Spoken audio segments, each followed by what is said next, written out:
Hey guys, welcome back to my YouTube channel. In today's video I'm going to be showing you how I created this DIY curly wig using passion twists. So it's a crochet wig, and if you're interested then we're going to jump right into the video right now. So this is the exact wig cap which I used. This is not the one which you're actually supposed to use for crochet wigs, but I was able to make it work and I'm going to show you how. So this is the extensions which I used. Is the Darling Passion Twist color 1, which is the black color. Comes in 2 bundles. Let me put it as bundles, and this is what it basically looks like. So it's super coily, and what I did was to literally separate the curls just so that we can get that very full effect for the wig. So yeah, try to unravel the curls and just make sure that it is well fluffed out. So basically what you want to do is to pass your crochet needle in between like the net, and then add your extension, and then once you add your extension, just close the loop. So you want to lock that and then drag it out the same way you put in the hook, and then you see this loop right here, you're going to open it up, and then just like you're tying a knot basically. So that is how you can now go ahead and knot this and make sure that it is secured, and that's how you basically do it, right? So I made sure I separated the curls before actually going ahead to crochet this onto the net. So basically, just to re-emphasize, pass your crochet pin into the net, attach your extensions to that hook right there, close it, and then drag it out in the same direction which you put the crochet pin into the net. So drag it outwards in that same direction, pass the extensions into that loop, and then there you have it. It's now secured onto the net, right? So yeah, so the thing with this particular wig cap is that the net is too tiny, like the spaces in the net is too tiny, and so you can see that I have some tiny holes just because this is the particular wig cap I used to practice, because this is my first wig actually. So you can see those holes it created. So trying to put the crochet needle into the net, dragging the extensions out, is just a lot of stress on this particular net. So if you can lay your hands on the net which is used for actual crochet, then please do that. I'm going to try to get a picture and put a picture just so that you guys know.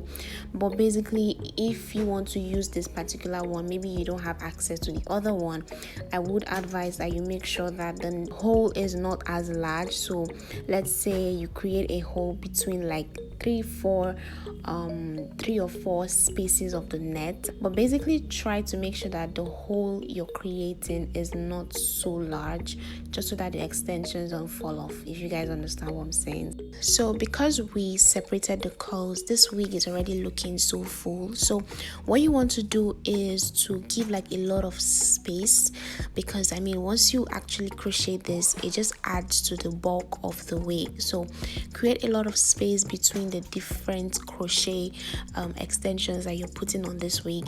Like once the wig is complete, I'm going to show you guys what the inside of the wig actually looks like, which is going to tell you how spaced out these extensions are once I crochet them onto the wig cap. So I'm going to be showing you guys that towards the end after this wig is completed, and just so that you guys see how I spaced out the extensions. Okay, so space it out, if not it's going to look too full and very bulky. But if that's your style, you can go for it, but I didn't want this to be looking too bulky, and again I used just 2 extensions, so I had to manage it very well.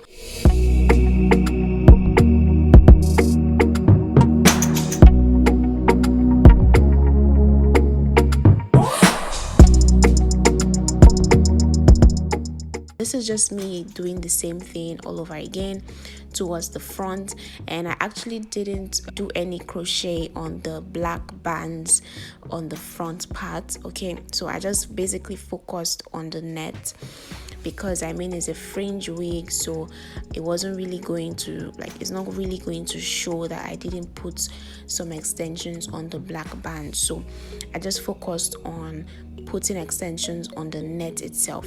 So I'm also going to show you guys what I did to the front, because the front is actually very technical. I made a little mistake, but I was able to fix it. So once we get to the front part, I'm going to explain all of that to you guys.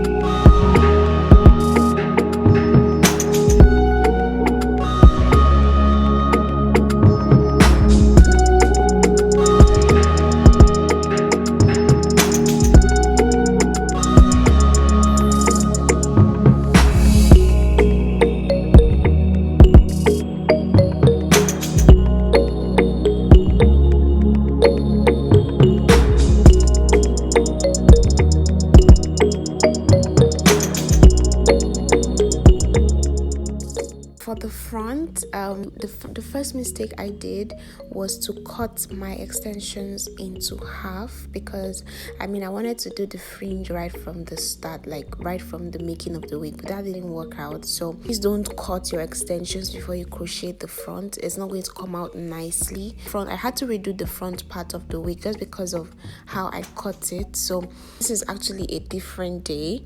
So after like maybe 5-6 days after abandoning the wig, because it didn't come out looking nice, because I cut it.